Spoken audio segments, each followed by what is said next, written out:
রোজা, নামাজ, হজ, জাকাত কিচ্ছু লাগবে না, দানের শেষে ভোট দিলে বেঁচে যাইতে পারবে না। একটা নেতা বক্তব্য দিচ্ছে যে নামাজ, রোজা, হজ, জাকাত, জিকির, তাসবিহ কোনো কিছু দরকার নাই, শুধু ধানের শীষত ভোট দিলেই জান্নাতে যাওয়া যাবে। নাউজুবিল্লাহ বলবেন না? আচ্ছা, নামাজ, রোজা, হজ, জাকাত কিছুই করলেন না, শুধু ধানের শীষে ভোট দিয়ে জান্নাতে যাবেন? আবার জামাত ইসলাম যদি আসে বলে ইবাদত কম করে করো, দাড়ি পাল্লাত ভোট দাও, দাড়ি পাল্লাত ভোট দিলে জান্নাত, এই কথা বিশ্বাস করবেন? কেরে খালি একটা ভোট দিয়ে জান্নাতে যাওয়া যায় না? জীবনের প্রতিটা ক্ষেত্রে ইবাদত করতে হবে। আজকে আমরা বক্তব্য দিতে যাইয়া যা খুশি তাই বলি, জান্নাতের টিকিট বিক্রি। এতদিন বিএনপির ভাইরা জামাতক দোষ দিল যে জামাত জান্নাতের টিকিট বিক্রি করতেছে, কিন্তু গতকাল আবার উনি বলল ধানের শেষে ভোট দিলে জান্নাত। তারপরে বোঝা যাচ্ছে সুযোগ পেলে সবাই বিক্রি করতেছে।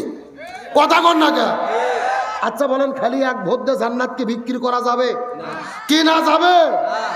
ভোটের ব্যাপারে আল্লাহর কোরআনে কি লেখা আছে জানার দরকার আছে না নাই? আমার বাড়ি হলো বগুড়া জেলা। বগুড়া জেলায় একটা ভোটের আয়াত নাজিল হয়েছে, সূরা নিসার 85 নম্বর আয়াত। ভোটের কথা আছে, আপনাদের দিনাজপুরের কোরআনে নাও থাকতে পারে। হ্যাঁ আছে? আচ্ছা কি আছে আমি কি একটু 30 সেকেন্ডে বলবো? না রাগ করবেন আপনারা? ভালো করে বোঝেন, আল্লাহর কোরআন বলছেন মাইয়াশফা শাফাআতান হাসানাতান ইয়াকুল্লাহু নাসিবুম মিনহা।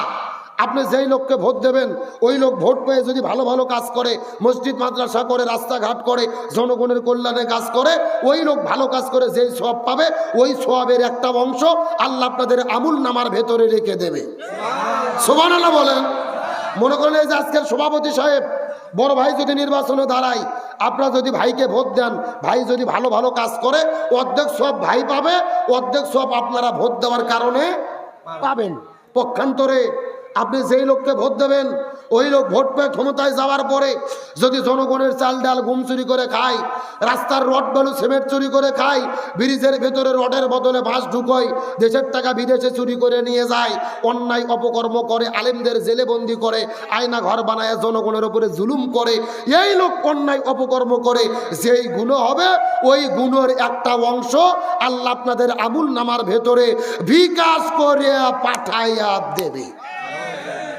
কথা কি বোঝা যায়? তার মানে বোঝা গেল একটা ভোটের কারণে জান্নাত হতে পারে, আবার একটা ভোটের কারণে জাহান্নাম হতে। আমি আপনাদের বলবো না দাড়ি পাল্লাত ভোট দেন, ধানের শীষত দিয়েন না, এই ওয়াজ করে আমি মার খাওয়ার জন্য এখানে আসিনি। কথা কন না গা? আমি কোরআনের বক্তব্য দিচ্ছি। আপনি যাকে ভোট দেবেন ও যদি ভালো কাজ করে সওয়াবের ভাগ পাবেন, খারাপ কাজ করলে গুনাহের ভাগও। হাসরের দিনে দেখা যাবে এরকম হাজী সাহেব 6 বার হজ করছে, মাথার টুপি মুখোশধারী, কিন্তু দেখা যাবে গলার মধ্যে 100টা সিমেন্টের বস্তা ঝুলানো। কয়টা? গ্রামের লোকজন বলবে কি খবর হাজী সাহেব, হজ করছেন 6 বার, গলার মধ্যে আপনার কোন সিমেন্টের বস্তা, ঘটনা কি? তখন হাজী সাহেব বলবে ভাই হজ তো ঠিকই করেছি, নামাজও পড়েছি, কিন্তু ভোটের দিনে গোপন ঘরে যে এমন একটা অকাম করছি রে, এমন লোক সিল মারছি, ওই লোক ক্ষমতার যে 200 ব্যাগ সিমেন্ট চুরি করছে, আল্লাহ 100 ব্যাগ দিয়েছে ওর গলার ভেতরে, 100 ব্যাগ আমার গলার ভেতরে। কথা কি বোঝা যায়? হাসরের ময়দানে দেখা যাবে কিছু হুজুরের আমুল নামার ভেতরে ধর্ষণ করার গুণ লেখা। কি গুণ? 5টা মেয়ে ধর্ষণ করছে, এরকম গুণে হুজুরের আমুল নামাজ লেখানো। গ্রামের লোক বলবে কি খবর হুজুর, আপনার পেছনে নামাজ পড়লাম, এই অকাম কখন করলেন? হুজুর বলবে আমি তো অকাম করিনি ভাই, নির্বাচনের দিনে এমন লোক সিল মারছি, ও ক্ষমতার যাইয়ে তার নেতা কর্মী নিয়ে 10 জন মেয়ে ধর্ষণ করছে, আল্লাহ 5টার গুণ দিয়েছে ওর আমুল নামার ভেতরে, 5টার গুণ আমার আমুল নামার ভেতরে। জোরে কোন সুবহানাল্লাহ। এ জোরে কোন নাউজুবিল্লাহ। তার মানে বোঝা গেল ভালো লোককে ক্ষমতায় বসালে ভালো কাজ করলে সওয়াবের ভাগ পাবেন, খারাপ লোককে ক্ষমতায় বসালে খারাপ কাজ করলে গুনাহের ভাগও। এখন সওয়াবের ভাগ পান চান না গুনাহের ভাগ চান? বাড়ির যাওয়ার পরে ল্যাপের মধ্যে ঢুকে চাষিকে নিয়ে ভালো করে চিন্তা ভাবনা করে বুঝে শুনে সিদ্ধান্ত নেবেন। কথা কি ঠিক আছে? তাহলে বোঝা গেল চিন্তা ভাবনা করে কাজ করার দরকার আছে না নাই? আল্লাহ তাআলা আমাদের সঠিক বুঝ দান করুক বলে আমিন। তাহলে এই দিনাজপুরের মুসলমান, এই বাংলাদেশে কোরআন বিজয় হোক আমরা কি চাই? ইসলাম কায়েম হোক আমরা কি চাই? তবে বর্তমানে অনেকেই ফতোয়া দিচ্ছে জাগামিত ইসলাম যদি বাংলাদেশে কায়েম হয় কারো হাত থাকবে না, সবার হাত কাটা হবে। কি করা হবে? বলতেছে কারো হাত থাকবে না, কিন্তু সবার হাত কাটা হবে। কারণ কি? আল্লাহর কোরআন বলছে ওয়াসারিকু ওয়াসারিকাতু ফাকতাউ আইদিয়াহুমা, কেউ যদি চুরি করে ও ছেলে হোক অথবা মেয়ে হোক তার হাত কাটতে হবে। কার কথা? কিন্তু দুর্ভাগ্যজনক ব্যাপার হলো এই আয়াতের সঠিক ব্যাখ্যা নেতা তো জানি না, অনেক হুজুররা পর্যন্ত বলে না। এ কথা কর না কা, ভালো করে ব্যাখ্যাটা আজকে বুঝে যেতে হবে। চুরি করলেই সবার হাত কাটা পড়বে না। চোর হলো দুই প্রকার, একটা হলো অভাব আর একটা হলো স্বভাব। কয় প্রকার? ভালো করে বোঝেন, আমি আপনাদের জিজ্ঞেস করতে চাই। আপনাদের এই দিনাজপুর বোসাগঞ্জ আনোরা এলাকা, শেখের কোলা এলাকাতে 2-4 জন আলু চোর, বেগুন চোর, মরিচ চোর, পিঁয়াজ চোর, এইরকম ছেঁচড়া চোর আবুল মফিজ কুদ্দুস কি আছে? কথা কোন আছে? আচ্ছা বলেন, তারা অভাবে চুরি করে না স্বভাবে? ভালো করে বোঝেন, অভাব স্বভাব নয়, অভাব। বাজার করার টাকা নাই, পেটের মধ্যে ভাত নাই, স্ত্রীর শরীরে পোশাক নাই, এরা অভাবে চুরি করে। আর আল্লাহর কোরআন বলতেছে এই অভাবে যারা চুরি করে এদের হাত কাটা পড়বে না। এদের সর্বপ্রথম রাষ্ট্রের পক্ষ থেকে 5টা বিষয়ের গ্যারান্টি দিতে হবে। খাদ্য, বস্ত্র, বাসস্থান, শিক্ষা, চিকিৎসা। এই 5টা বিষয়ের গ্যারান্টি দেওয়ার পরে তারা যদি হাত কাট চুরি করে তখন তাদের হাত কাটা পড়বে। এখন আপনাদের জিজ্ঞেস করতে চাই, আপনাদের এলাকাতে 2-4টে যারা ছেঁচড়া চোর আছে, আবুল মফিজ কুদ্দুস, এদেরকে সরকার যদি বাইরে করে দেয়, 3 সন্ধ্যে গরুর গোশতে ভাত দেয়, এরা কি চুরি করবে? এ কতক্ষণ চুরি করবে? এরা মাথার টুপি দিয়ে হাতর তসবি নিয়ে জিব্রাইল সাজে ঘুরবে রে পাগল, এদের কোনো টেনশন নাই। কিন্তু আপনাদের জিজ্ঞেস করতে চাই, ওই ঢাকা শহরে সচিবালয়ে বসে থাকে, সংসদ ভবনের ভেতরে বসে থাকে, কলমের খোসা মারে কোটি কোটি টাকা চুরি করে যারা বিদেশে নিয়ে যায়, এরা অভাবে চুরি করে না স্বভাবে? আরো জোরে বলেন, ভালো করে বোঝেন, এদের কোনো অভাব নাই, এরা চুরি করে স্বভাবে। ব্যাংকে এদের কোটি কোটি টাকা রয়েছে, বিদেশে বেগম পাড়াতে বাড়ি রয়েছে, 4-5টা গাড়ি রয়েছে, এরা স্বভাবে চুরি করে। আর আল্লাহর কোরআন বলতেছে এই স্বভাবে যারা চুরি করে সর্বপ্রথম এদের হাত কাটতে হবে। আজকে বাংলাদেশের এক সচিবকে ধরে, এক এমপি মন্ত্রীকে ধরে চুরি করার অপরাধে প্রকাশ্য দেবা আলোকে যদি হাত কাটা হতো আর বাংলাদেশের সব টেলিভিশনের ভেতরে লাইভ সম্প্রচার করা হতো, এক চোরের হাত কাটলে, এই বাংলাদেশে এক সচিবের হাত কাটলে 60 লক্ষ সরকারি চাকরিজীবীরা এমনিতেই তওবা করে ভালো হতে বাধ্য হতো। কথা ক্লিয়ার না ভেজাল আছে? আরে সর্বপ্রথম হাত কাটা পড়বে আপনাদের এলাকার চেয়ারম্যানের। কার? হ্যাঁ, ভালো করে বোঝেন। কুরবানির ঈদের দিনে দেখবেন গরু জব করে গোস্ত এক জায়গাত করে এরকম হুজুরদেরকে ডাক দেয়, হুজুর গোস্তগুলো 3 ভাগ করেন তো, ঢাড়ি পাল্লা দেয়। মোস্তাব পদ্ধতি, 1 ভাগ আমি খাবো, 1 ভাগ আত্মীয়-স্বজন খাবে, 1 ভাগ পাড়া প্রতিবেশী খাবে, আমার ভাগে কম হলে সমস্যা নাই, গরিবরা যেন কম না পায়। কি ফতুয়া ভাই রে, মনে হচ্ছে এইমাত্র জান্নাত থেকে পাইলে আসলো। একেবারে ঢাড়ি পাল্লাতে বন্টন করে গোস্ত বাটে দেয়, অথচ ওই চেয়ারম্যান মেম্বার 3 দিন পরে যখন জনগণের চাল আর ঘুম বন্টন করতে যায় তখন ঢাড়ি পাল্লা বাদ দিয়ে ভাঙ্গা বালতি নিয়ে হাজির। ঠিক বললেন মানে কেন? জোরে বলেন ঠিক, আরো জোরে ঠিক। সারা জীবন গরু গোস্ত ভাগ করে কুরবানিতে ঢাড়ি পাল্লা দিয়ে আর চাল বাটে বালতি দিয়ে, কাগজের মধ্যে লেখা নিচ্ছে 20 কেজি, চাল দিচ্ছে 12 সের। কয় সের? একটা লোক বলতেছে চেয়ারম্যান সাহেব 20 কেজি লেখে 12 সের দিলেন কে? বলে বেশি কথা বললে কিন্তু তোর নাম কেটে দেব। তখন গরিব বলতেছে ভাই নাম কাটেন না, যা দেন খাইয়ে বাসি।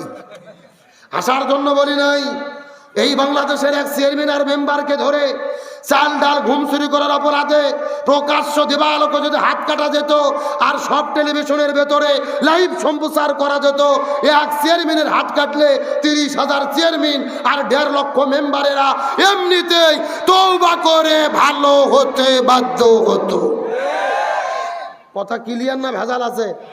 আল্লাহর কোরআন বলছে জানিয়াতু ওয়াজানি ফাজলিদু কুল্লু ইদিম মিনহুমা মিয়াতা জালদা। যদি কোনো ছেলে মেয়ে বিয়ে করার আগে জিনা করে 100টা বেতের আঘাত করে তাদেরকে বিয়ে পড়াইয়া দিতে হবে। কার কথা? আর যদি কেউ বিয়ে করার পরে জিনা করে তাদেরকে বুক পর্যন্ত মাটিতে পুঁতে রেখে পাথর মেরে হত্যা করতে হবে। কার কথা? আজকে বাংলাদেশের এক জিনাকারীকে ধরে প্রকাশ্য দিবালোকে বুক পর্যন্ত পুঁতে রেখে যদি পাথর মেরে হত্যা করা হতো আর বাংলাদেশের সব টেলিভিশনে লাইভ সম্প্রচার করা হতো, এই বাংলাদেশে জেনা তো দূরের কথা, ধর্ষণ তো দূরের কথা, ইফটিজিং তো দূরের কথা, এক যুবক হত্যা করলে পাথর মেরে এই বাংলাদেশের অনেক যুবকের রাতের বেলা স্বপ্ন দোষ পর্যন্ত বন্ধ হতো। ঠিক? তার মানে বোঝা গেল কোরআনের বিচার যতদিন কায়েম না হবে ততদিন এই জমিনের অন্যায় অবিচার বন্ধ হবে। ভালো করে বোঝার চেষ্টা করেন। সৈদের আইন আছে, হাত কাটার আইন, চুরি করলে তারা হাত কাটে দেয়। আমি 3 বার হজ উমরা করতে গেলাম, ভাইও তো গেছেন নাকি? মক্কা মদিনায় গেছেন তো? ভালো করে তাকান। ওই মক্কা মদিনায় গেছে, আমি কোনো হাত কাটা লোক খুঁজে পাইনি। ভাই আপনি কোনো লোক দেখছেন হাত কাটা? দেখছেন না? দেখেননি তো? আমি 3 বছর গেছি, কোনো লোক পাইনি। এইবার যাওয়ার পরে মসজিদুল নববীতে এক শায়েখকে জিজ্ঞেস করলাম, শায়েখ সৌদি আরবে হাত কাটার আইন আছে, তে কোনো হাত কাটা লোক নাই কোন? আমি খুঁজছি 3 বছর হলে। তখন শায়েখ বলতেছে, হুজুর আপনি পাগল হয়েছেন, যেই দেশে হাত কাটার আইন থাকে ওই দেশে চুরি থাকে না। সুবহানাল্লাহ বলেন।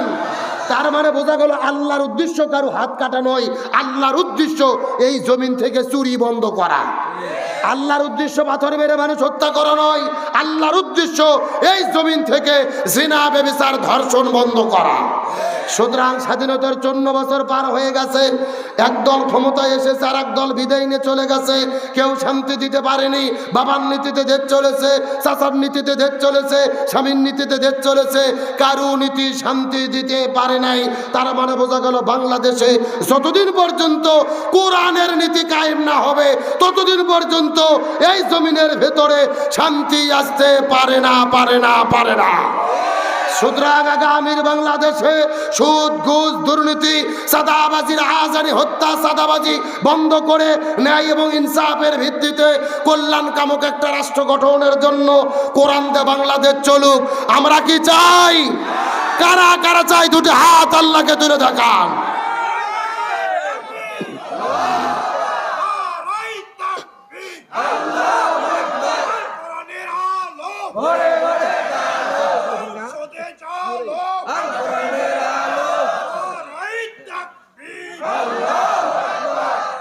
আল্লাহ কবুল করুক, বলেন আমিন। একেবারে সোজা কথা, জমিন যার আইন চলবে তার। আল্লাহর জমিন আল্লাহর আইন কায়েম করা ছাড়া শান্তি হবে? আলোচনা কি চলবে? চলবে। তাহলে বলেন সাহাবী হানজালার কি গোসল বাকি? আর ধরে বলেন না কেন? আর মিনিট 15 সময় কি দেবেন? আলোচনা চলছে, চলছে। এবার মুরব্বি মুরব্বি মুরব্বি মুরব্বি কোরআনের আইনের কথা শুনে উঠে যাওয়া কিন্তু লক্ষণ ভালো না। এরা যদি পেশাব করে জাগার মাল জাগার ফেরত না আসে তাহলে মনে করবেন এদের মধ্যে ভেজাল আছে। আলোচনা চলছে, চলছে, তবে উঠাউঠি করা যাবে। ওই যে পিছে দাঁড়িয়ে আছে ওরা কারা?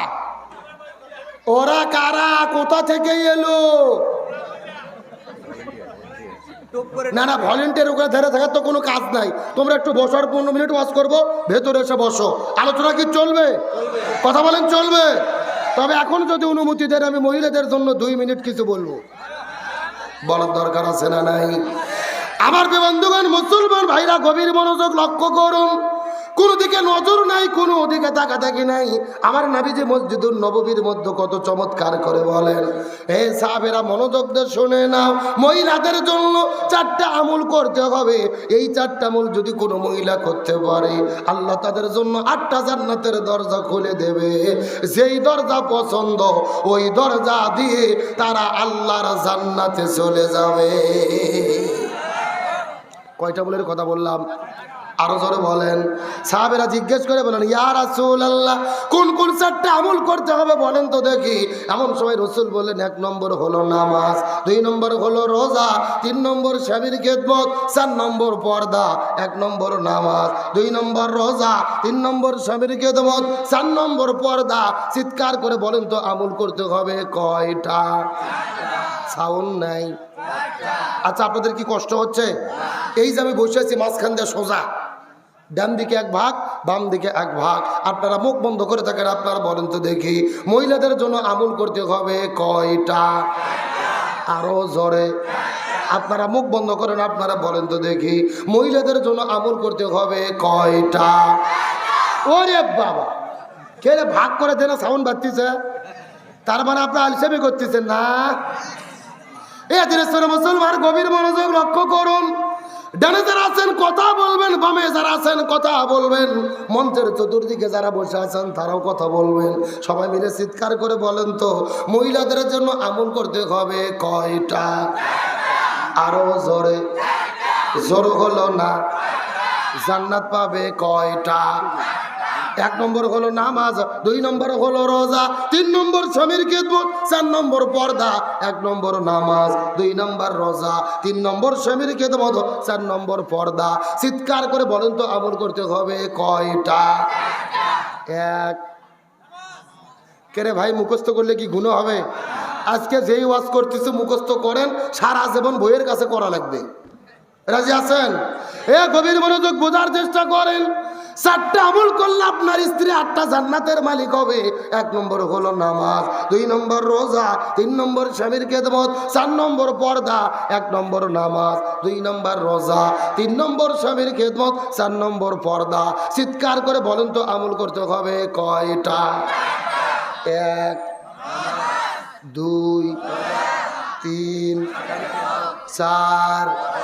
এই আলোচনা শোনার পরে হযরত আলী আস্তে করে বাড়ির মধ্যে চলে গেলেন। ফাতেমার কাছে যাওয়ার পরে ডাকতে বলে, ফাতেমা, নবী বলেছেন মহিলাদের জন্য 4টা আমল করতে হবে। এই 4টা আমল করলে আল্লাহ 8টা জান্নাতের দরজা খুলে দেবে। এই কথা শোনার পরে ফাতেমা বাড়ি থেকে বের হওয়ার পরে এক দৌড়ে নবীজির কাছে চলে গেলেন। যাওয়ার পরে ডাকতে বলে, ইয়া রাসূলুল্লাহ, আপনি নাকি বলেছেন মহিলাদের জন্য 4টা আমল করতে হবে। আমি বুঝতে পেরেছি এই 4টা আমলই জরুরি, কিন্তু আপনার কাছে জানতে চাই এই 4টা আমলের ভেতরে সবচাইতে দামি আমল কোনটা? সবচাইতে দামি আমল কোনটা? কি প্রশ্ন করছে আপনাকে বুঝেছেন? যে আমল 4টাই দরকার, কিন্তু 4টার ভেতরে সবচাইতে গুরুত্বপূর্ণ আমল কোনটা জানার দরকার আছে না নাই? আপনাদের দরকার না থাকলেও মহিলাদের দরকার আছে। হ্যাঁ, আমি বলবো। তবে আমি আপনাদের আলোচনায় ফিরে চলে যেতে চাই। ইবাদত কয় প্রকার? ভুলে গেছেন নাকি? জোরে বলেন কয় প্রকার? সাবজেক্ট ছেড়ে বাইরে যাওয়া যাবে না। 1 নম্বর ব্যক্তিগত ইবাদত, 2 নম্বর পারিবারিক ইবাদত, 3 নম্বর সামাজিক ইবাদত, 4 নম্বর রাজনৈতিক ইবাদত। বুঝাচ্ছি মধ্যবর্তী অবস্থায় আছি। আর 5 নম্বর হলেন অর্থনৈতিক ইবাদত। যারা বলেন কি ইবাদত? এখন মনের মধ্যে প্রশ্ন থাকতে পারে, হুজুর অর্থনীতির ভিতরে আবার ইবাদত ঢুকলো কেমনে? ভালো করে বোঝার চেষ্টা করেন। অর্থনৈতিক ইবাদতের মূল ভিত্তি হলো যাকাত ভিত্তিক অর্থনীতি। যারা বলেন কি ভিত্তিক অর্থনীতি? কিন্তু বর্তমানে বাংলাদেশে যে অর্থনীতি চলে তার নাম কি? সুদ ভিত্তিক। যারা বলেন কি ভিত্তিক? সুদ ভিত্তিক অর্থনীতি। আর সুদ ভিত্তিক অর্থনীতি যতদিন দেশে থাকবে বড় লোকেরা আরো সম্পদশালী হবে, গরিবেরা আরো ফকিন্নি হবে। কথা কন না গা? এই জন্য বৈষম্য যদি দূর করতে চাই, যাকাত কায়েম করা ছাড়া কোনো উপায়। আমার বন্ধুগণ, মুসলমান ভাইরা গভীর মনোযোগ লক্ষ্য করুন। কোনো দিকে নজর নাই, কোনো দিকে তাকাতাকি নাই। শেষ কথাগুলো ভালো করে বোঝার চেষ্টা করবেন। যাকাত ভিত্তিক অর্থনীতি যদি দেশের মধ্যে কায়েম হয়ে যায়, এই দেশটা কত সুন্দর হবে। উমর ফারুক রাদিয়াল্লাহু তাআলা অর্ধ পৃথিবীর খলিফা, কোরআনে যখন তিনি সমাজ পরিচালনা করা শুরু করেছে, এমন সময় লক্ষ্য করে দেখা গেল উমর ফারুকের জামানায় একটা লোক যাকাতের টাকা হাতের মধ্যে নেওয়ার পরে 1 সপ্তাহ ধরে জমিনের মধ্যে ঘোরাফেরা করতেছে। পুরো মক্কা মদিনার মধ্যে ঘুরেছে, কিন্তু যাকাত দেবে এমন লোক তিনি খুঁজে পায়। 1 সপ্তাহ ধরে ঘোরার পরে লক্ষ্য করে দেখে ওই গভীর মরুভূমির ভেতরে, ওই মরুভূমির মধ্যে খেজুর গাছের নিচে একটা মানুষ মাথার মধ্যে বস্তা দিয়ে ঘুম পাচ্ছে। এই লোকটা মনে মনে চিন্তা করে ওই মানুষটিকে যাকাতের টাকা দেওয়া যাবে, ওই মানুষটা মনে হয় গরিব মানুষ হবে। এই চিন্তা করে যাকাতের টাকা নিয়ে যাওয়ার পরে ওই মানুষের কাছে গিয়ে সালাম দিয়েছে, আসসালামু আলাইকুম ওয়া রাহমাতুল্লাহ। ওই লোকটা লাফ দিয়ে উঠে বলতিছে নাউজুবিল্লাহ। কি বলেছেন?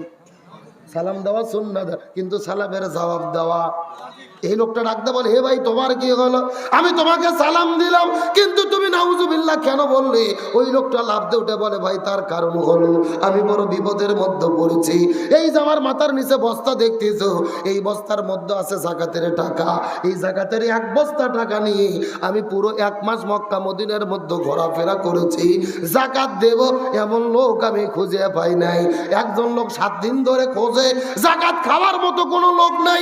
আর একটা লোক যাকাতের টাকা নিয়ে 1 মাস ধরে ঘোরাফেরা করতেছে, যাকাত দেওয়ার মতো কোনো লোক নাই।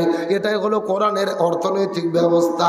আল্লাহর কোরআন হাতে নিয়ে শপথ করে বলি, এ দিনাজপুরের মুসলমান, এই বাংলাদেশে যদি কোরআন কায়েম হয়ে যায় আর যাকাত ভিত্তিক অর্থনীতি চালু হয়, এই বাংলাদেশের ভেতরে যাকাতের অর্থনীতি যদি চলে, এই দেশের ভেতরে দরিদ্র গরিব এমন কোন মানুষ এই সমাজে খুঁজে পাওয়া যাবে না। আর ধরে বলেন, আল্লাহর কোরআনের ওয়াদা কি মিথ্যা হবে? ভালো করে বোঝেন, আপনাদের এই গ্রামে যদি 100 জন লোক থাকে, তার মধ্যে 80 জন হলো সম্পদশালী, নিজের টাকায় নিজেরা খায়, স্বাবলম্বী, আর গরিব মানুষ হলো 20 জন। যেরকম কয়জন? এই 80 জন যদি হিসাব করে যাকাতের টাকা ওই 20 জনকে দিত, ওই 20 জন কি গরিব থাকতো? বরং ওই 20 জন যাকাতের টাকা নিয়ে এই 80 জনের চাইতে ভালো স্বাবলম্বী হতো। এটা ইসলামের সিস্টেম। প্রত্যেকটা ধনীর সম্পদের ভেতরে গরিবের অধিকার দিয়ে দিয়েছে কে? এখন বলেন এই যাকাতটা কায়েম হবে কিভাবে? আমার ওয়াজ দিয়ে, কতক্ষণ ওয়াজ দিয়ে, মসজিদে খুতবা দিয়ে যাকাত কায়েম হতে গেলে কি রাখবে? আল্লাহর কোরআন বলেছে সূরা হজের 41 নম্বর আয়াত, আল্লাযিনা ইম্মাক্কান্নাহুম ফিল আরদি আকামুস সালাহ ওয়া আতাউজ যাকাত ওয়া আমারু বিল মারুফ ওয়া নাহাউ আনিল মুনকার। কোন ইসলামী দল যদি ক্ষমতায় যায়, 4টে কর্মসূচি বাস্তবায়ন করবে। 1 নম্বর নামাজ কায়েম করবে, 2 নম্বর যাকাত ভিত্তিক অর্থনীতি কায়েম করবে, 3 নম্বর ভালো কাজ চালু করবে, 4 নম্বর মন্দ কাজ বন্ধ করবে। তার মানে বোঝা গেল যাকাত কায়েম করতে গেলে আমার ওয়াজ দিয়ে হবে না, যাকাত কায়েম করতে গেলে কোরআন ক্ষমতায় থাকতে হবে। কথা কি ক্লিয়ার না ভেজাল আছে? যাকাত চালু কে করবে? ডক্টর ইউনূস। ও নিজেই তো সুদের মাস্টার। কথা কর না কে? ডক্টর ইউনূস নিজেই সুদের মাস্টার। ও কি যাকাত চালু করবে? যাকাত চালু করতে গেলে পার্লামেন্টে কোরআন ঢুকাতে হবে। কোরআনের পক্ষে আমরা আছি না নাই? আমার যে বন্ধুগণ মুসলমান ভাইরা, গভীর মনোযোগ লক্ষ্য করুন। কোনো দিকে নজর নাই, কোনো ওদিকে তাকাতাকি নাই।